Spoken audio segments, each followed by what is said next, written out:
What? What, buddy? Oh my lord, you're so needy. It's recording.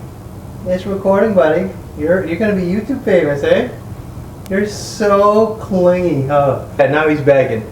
I'm begging for the likes right now. Good morning, YouTube. So with today's video, I'm gonna give you 5 more great designer fragrances for the winter of 2023 and 2024. This is gonna be a bit of a nonchalant, relaxing type of video. I'm just dog sitting for my sister.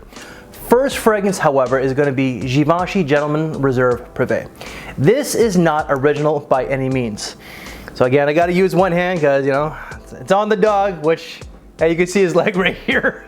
I swear to goodness. This is not original, guys. This smells very similar to Dior Homme Intense or even Dior Homme. It also has that Valentino Uomo and Valentino Uomo Intense DNA, which those two are not original neither because they swagger jacked Dior Homme. But this is just a little bit different from Dior Homme with added chestnut, but as well whiskey. This is not overly masculine. Now the whiskey does man it up a little bit, but it does have that waxy powdery iris accord, which is super nice. It does add that very classy, gently touch because most like manly guys, like super burly masculine, like traditional manly, or like, you know, guys that like to proclaim that they're, you know, I'm an alpha male type of shit, they would not go for fragrances such as this. This just smells of class. Yes, it does smell sexy, but it just smells of class. For you to really pull this one off, you have to have that sense of style. Not like this, you know, it's just a bummy type of day. I'm relaxing right now. It's Saturday morning. I worked yesterday on Black Friday. Oh, Lord, that was a circus show. All you Black Friday shoppers, I do not like you at all. But you have to wear this with a sense of style. If it's casual, I would say more of like a really nice turtleneck sweater or just like a regular sweater. But if you're wearing this with a suit and tie and a tuxedo, you're gonna be styling and profiling. And unfortunately, the little cap that's around here, oh, don't worry, King. Sorry. So again, just to repeat myself, you're gonna get that powdery iris, you're gonna get some whiskey, you're gonna get the hazelnut. I feel like there's a bit of a chocolatey accord. Very much like the other two brands, Valentino and Dior, I just get a bit of a chocolatey vibe. Cacao is not a listed note, but there's also woods and as well amber. And in the top, there's like bergamot, which I don't really get. Longevity off this is a beast though. This is like 12 hours. Fragrance number 2, I think that this is a great unisex fragrance, even though that it's marketed towards the men out there. It's just not overly masculine, very much like the Givenchy. And this is gonna be the oldest one in this list, and that's gonna be Givenchy Pi or P. However you pronounce it is fine. I get a lot of people commenting on my my actual review. It's Pi, bro, not P, like, you know, whatever. This just doesn't smell uber masculine. You know, very much like how people take this hobby very seriously, you know. It's, you guys are not overly masculine, even though that a lot of you guys like to think that you are. But this does have like neroli. It's got geranium, it's got anise. You do get a little bit of spice from that anise, and the anise does add a little bit of sweetness, but so does the tonka bean, along with that creamy vanilla. Very much there, the vanilla and the tonka bean add that sweetness, add a little bit of sex appeal, but there is like an ambery benzoin. There's gonna be that almond accord, kind of, you know, like this is almond, and sorry, King, and this is hazelnut, but you do get that nutty nuance. And I do feel like there's a little bit of a powdery undertone, like not a whole lot, not like the Givenchy. This is a great night out fragrance, very much like the Givenchy, but I find that the Givenchy is gonna be a little bit more versatile than this one here. This is a great night out scent, whether it's like a date, a lounge. If you wanna wear this to the club, by all means. I just find that because it's not overly masculine, that, you know, if you're looking to pick up women and you're a young guy, they just might think that you're wearing like a girl's perfume.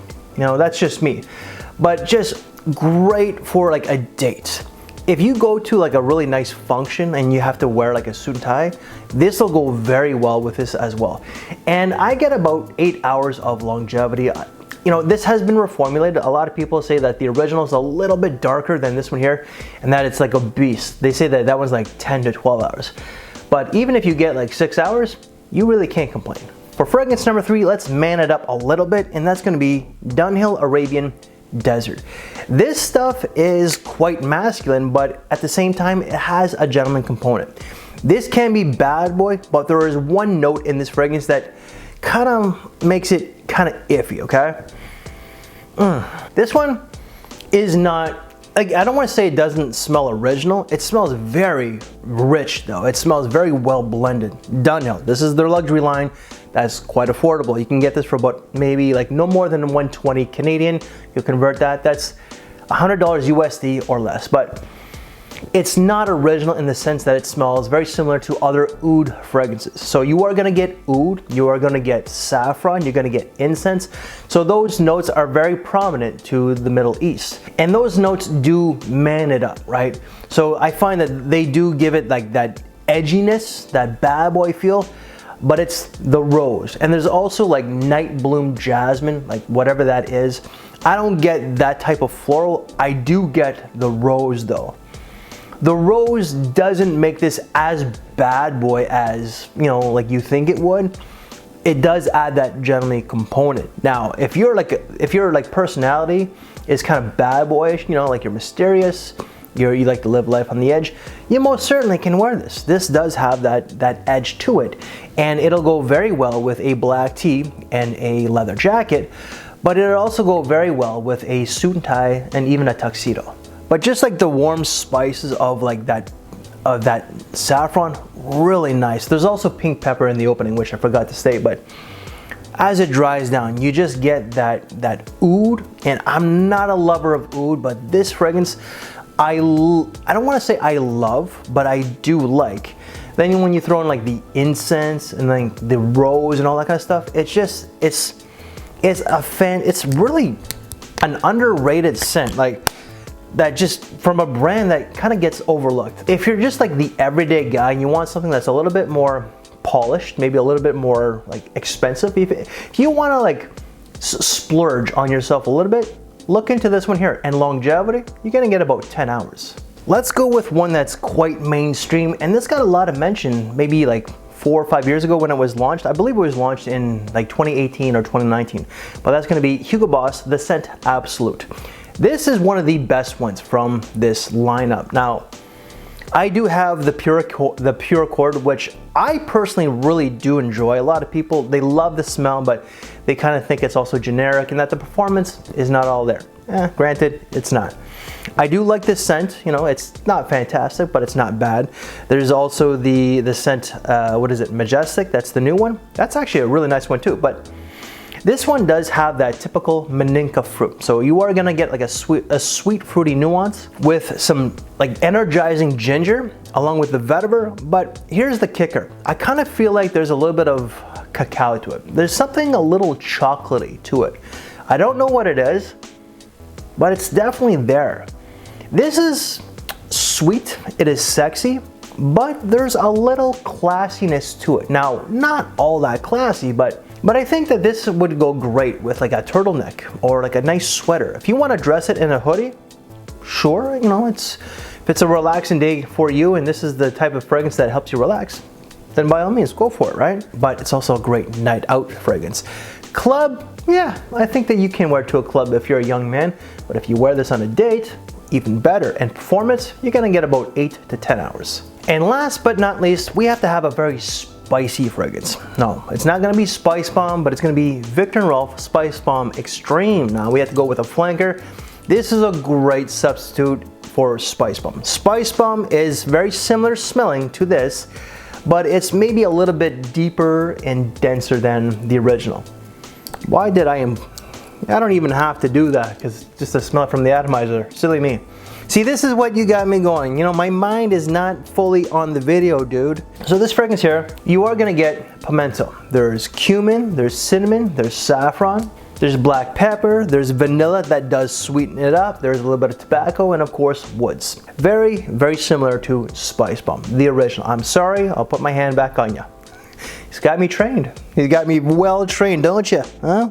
But this, this gets all the limelight. I prefer the original just because it's the original. You can't go wrong with the original. A lot of people, when it comes to Hugo Boss Bottled, that lineup, they prefer the intense or they prefer something else.